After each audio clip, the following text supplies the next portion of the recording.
Something that we don't really quite grasp today is that slaves were money.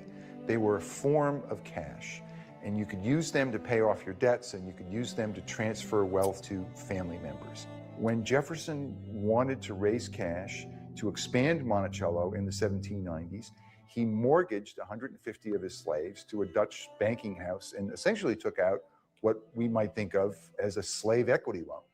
The Dutch bankers opened a $2,000 line of credit. You know what Jefferson's specialty was?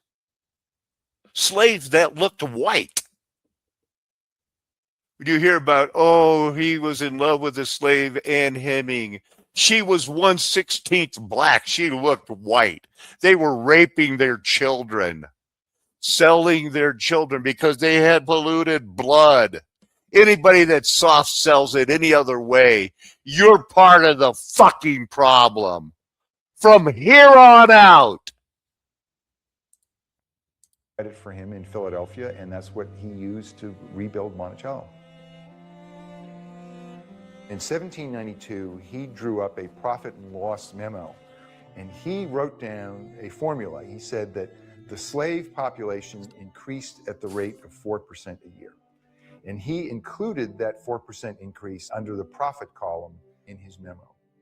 It was, our family has had them for generations. And then he goes on to say that basically, until we can figure out what to do about slavery, the best thing we can do is treat them decently, make sure that they're brought up in the church and what have you.